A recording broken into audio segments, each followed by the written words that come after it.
बताया हुआ था? फ्राइडमैन तक हो गया था कि मनी सप्लाई के ऊपर जो मनी डिमांड के ऊपर जो इन्फ्लेशन का भी प्रभाव पड़ेगा, यहां तक हमने शायद तब कर दिया था। ओके, चलिए अब लास्ट जो है 5 मिनट का रहा है, उसको निपटा करके फिर आगे की तरफ हम लोग बढ़ जाए। थर्ड नंबर,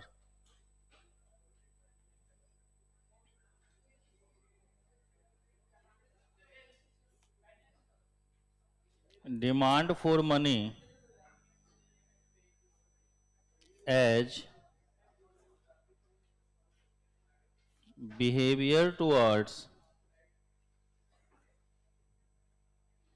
और कल से हमारा शेड्यूल चेंज हो जाएगा। ठीक है, अब मैं आपके साथ मॉर्निंग में नहीं जुड़ूंगा, अब मैं आफ्टरनून में फिर से जुड़ूंगा।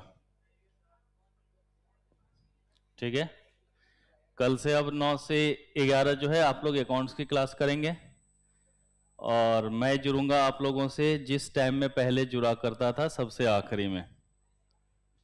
ठीक है, क्योंकि अब हमें जरूरत नहीं है ना, इसलिए जो मैनेज करने की जरूरत थी इसलिए हमने सुबह में लिया था, अब वो मैनेज हो गया, तो सभी का कोर्स हो जाना चाहिए। आज आपकी लॉ की क्लास नहीं है, आरती मैम की तबीयत खराब है, तो आपने देखा होगा ग्रुप में मैंने शेड्यूल भेज दिया था। ठीक है, इसके बाद आपको अकाउंट्स की क्लास है, फिर मैथ्स की क्लास है। अब बताओ, क्या मैथ्स की क्लास के बाद फिर मैं अपनी क्लास रखूं? कितने, ओह हल्ला नहीं, कितने लोग फेवर में हैं क्लास रखने के, और कितने लोग अनफेवर में हैं क्लास रखने के? अनफेवर में कोई नहीं है, तो बाकी किस फेवर में हो भाई? सब मेरी इच्छा, जो मैं चाहूं वही करूं। तो चलो फिर तो आराम से जो है, उधर अभी जब जाऊंगा 11:30 बजे पढ़ाने के लिए, तो देख लूंगा उधर की क्या स्थिति है, उस बेसिस पे क्लास रख दूंगा फिर, और क्या। नहीं तो 3 क्लास के बाद घर जाओगे। ओके, तो चलिए जी बेटा, तो demand for money as behaviour towards risk, तो ये दिया गया था बेटा टॉबिन के द्वारा। किसके द्वारा? टॉबिन। हमने आपको पिछली क्लास में ये बताया भी था कि टॉबिन भाई साहब अकेले भी एक बार आएंगे, तो देख रहे ना, टुवर्ड्स रिस्क, ये किसके द्वारा दिया गया था बेटा? जेम्स टॉबिन के द्वारा। और ये कंसेप्ट कब दिया था उन्होंने? 1956 ना, क्योंकि याद है आपको कि दोनों जो मिलकर के शुरू में दिए थे, तो 52 से 56 तक का ड्यूरेशन हमने लिया था। कहां से कहां तक लिया था हमने ड्यूरेशन? 52 से लेके 56 तक, तो इसका कहां पर आएगा बेटा? 1956 में। तो इसके अकॉर्डिंग अगर देखें तो कहता है, according to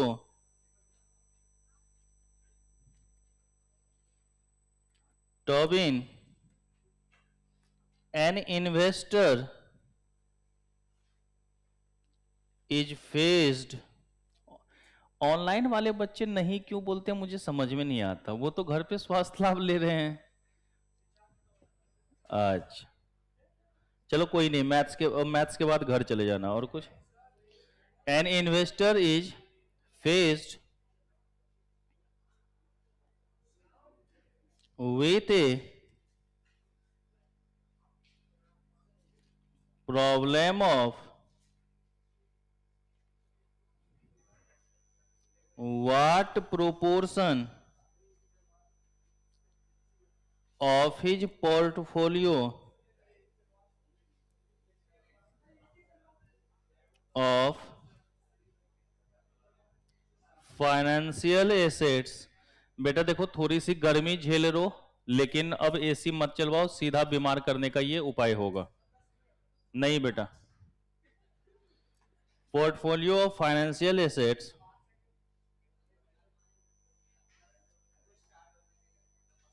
he should keep informed of ready money and inform of investment. According to Tobin, an investor is faced with a problem of what proportion of his portfolio of financial assets he should keep in form of ready money and in form of investment. कि भाई अगर मान लो तुमने 100 रुपए कमाए हैं, ठीक है, अब उसमें तुम क्या होल्डिंग रखो. रेडी मनी का मतलब क्या हो गया बेटा? इन हैंड, कभी भी हम लोग उसको लिक्विड फॉर्म में कर सकते हैं. और इन्वेस्टमेंट के लिए क्या हम रखें, ये एक जो है थोड़ा सा प्रॉब्लम क्रिएट होगा, ये नहीं होगा बेटा? अकाउंट्स का 11.5 सही है, ठीक है, कि हम कितने अपने पास होल्ड करके रखें और कितना हम अपने इन्वेस्टमेंट के लिए रखें, ये एक प्रॉब्लम रहेगा, ये नहीं रहेगा. अब अगर आप पूरा का पूरा पैसा इन्वेस्टमेंट में लगा दो तो इन हैंड में नहीं रहेगा, और इन हैंड में रखना भी जरूरी है, लिक्विडिटी के लिए भी और साथ ही साथ अपने प्रिकॉशन के लिए भी. रिस्क कवर करने के लिए तो पैसा चाहिए ना भाई. तो कहीं ना कहीं उन सभी चीजों के लिए भी कौन बता रहा था बेटा? टॉबिन ने बताया था. कहता है according to Tobin,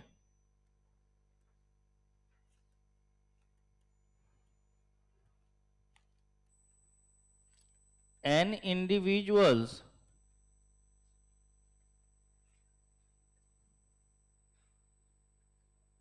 behavior shows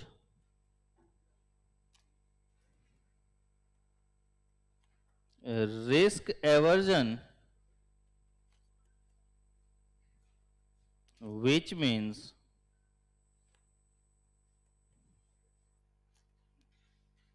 they prefer less risk.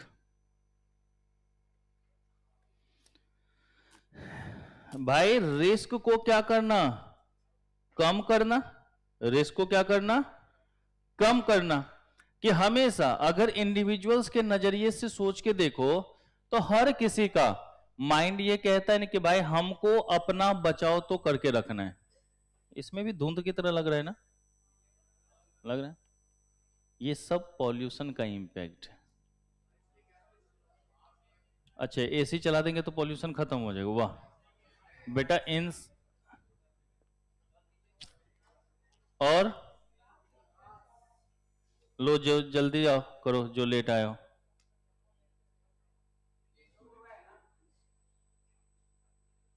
हाँ हाँ बेटा, जल्दी नोट कर लो.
हो गया?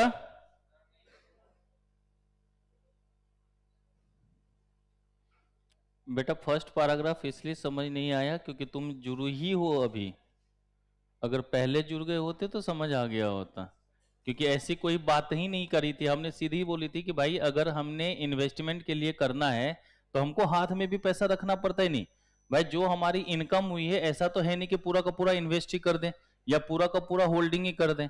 जो हम सेपरेट करते, जो हम डिमांड फॉर मनी करते, उसमें लिक्विडिटी भी रहती है और इन्वेस्टमेंट भी. तो किस प्रोपोर्शन से करें, ये एक कंफ्यूजन जो है हमेशा कस्टमर के पास बना रहता है, इन्वेस्टर्स के पास बना रहता है. इतना ही तो मैंने बोला था.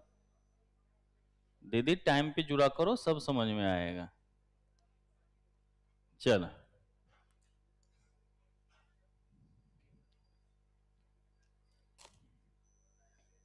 अरे हो गवा.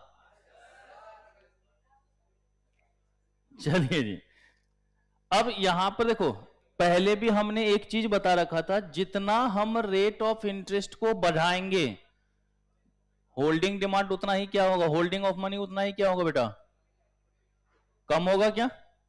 और जितना कम रेट ऑफ इंटरेस्ट होगा होल्डिंग उतना ही क्या होगा, ज्यादा होगा। नहीं, ये बात तो पहले ही बता चुके थे।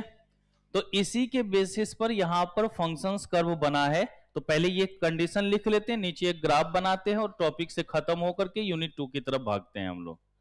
तो लिखिएगा, एक तरफ लिख लीजिए इंटरेस्ट रेट और एक तरफ लिख लीजिएगा डिमांड फॉर होल्डिंग मनी। अगर इंटरेस्ट रेट हमारा बढ़ेगा तो क्या हम होल्डिंग करेंगे क्या, नहीं। फिर तो भैया बैंकों में जमा रखो, तो होल्डिंग हमारा क्या हो जाएगा बेटा, कम हो जाएगा। एंड वाइस वर्सा, अगर इंटरेस्ट रेट कम होगा तो होल्डिंग क्या होगा बेटा।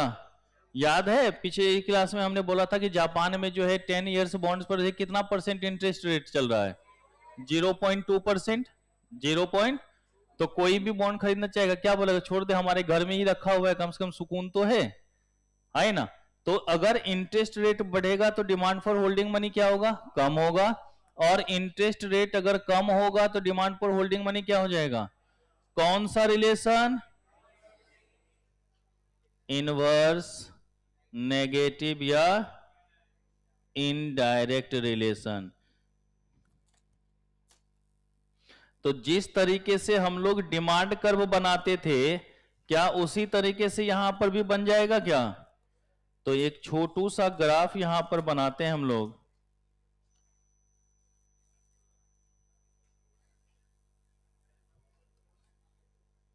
X axis, Y axis. X axis पे क्या हुआ था बेटा, डिमांड ऑफ मनी ना। एक्स एक्सिस पे क्या लिखा था, तो डिमांड ऑफ, या डिमांड फॉर लिख लो, होल्डिंग्स मनी लिख रहा हूं ना, डिमांड फॉर होल्डिंग मनी। और इधर क्या होता था बेटा, इंटरेस्ट रेट, है ना। तो जिस तरीके से हम लोग डिमांड कर्व बनाते थे उसी तरीके से यहां पर भी हमने क्या करा, कर्व बना दिया कि अगर रेट ऑफ इंटरेस्ट ये है तो डिमांड हमारा क्या है बेटा, ये।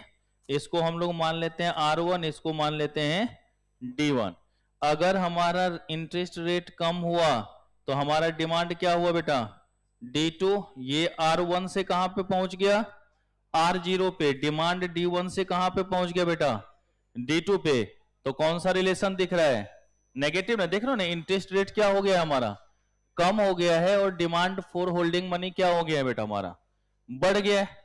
इंटरेस्ट रेट हमारा क्या हुआ, कम हुआ, और डिमांड फॉर होल्डिंग मनी क्या हो गया बेटा, बढ़ गया। तो ये जो हमारा डिमांड कर्व यहां पर, मतलब एक नॉर्मल कहने के लिए जो डिमांड फॉर मनी होल्डिंग की बात कर रहे हैं, कौन सा कर्व बन रहा है बेटा, स्लोपिंग डाउनवर्ड, है ना। तो लिखिएगा डाउनवर्ड स्लोपिंग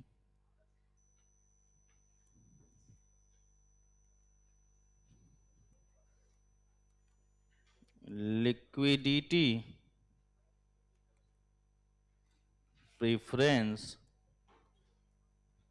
फंक्शन कर्व। इसको क्या नाम देंगे हम लोग, liquidity preference curve. Liquidity preference curve कैसा होगा बेटा हमारा, मतलब फंक्शन कर्व कैसा होगा, स्लोपिंग डाउनवर्ड। क्योंकि दोनों के बीच में किस तरीके का रिलेशन होगा, बताओ सर। कांस्टेंट रेट पे भी हो सकता है, जब रेट सेम रहेगा तो डिमांड चेंज ही नहीं होगा, तो उसमें कौन सी दिक्कत है। रेट बदलेगा तब तो इंपैक्ट दिखेंगे ना रे। इंपैक्ट के लिए रेट का चेंज होना जरूरी है। जब तक रेट चेंज नहीं होगा तो इंपैक्ट भी हमारा नहीं पड़ने वाला। ठीक है राम बाबू, इसलिए यहां पर इंपैक्ट को देखना जरूरी बाटे, मतलब जरूरी है।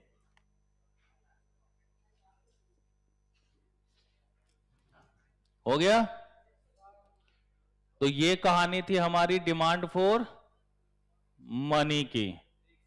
और बतवा तो बनेगा नहीं, लेकिन डिमांड फॉर मनी से लिख लीजिएगा 3 to 4 मार्क्स मिनिमम।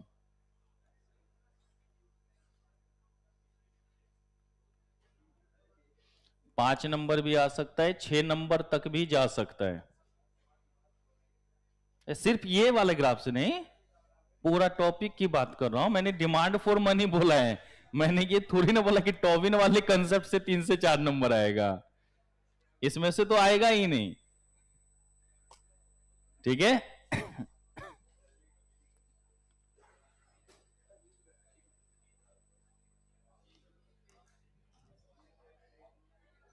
हो गया बच्चों?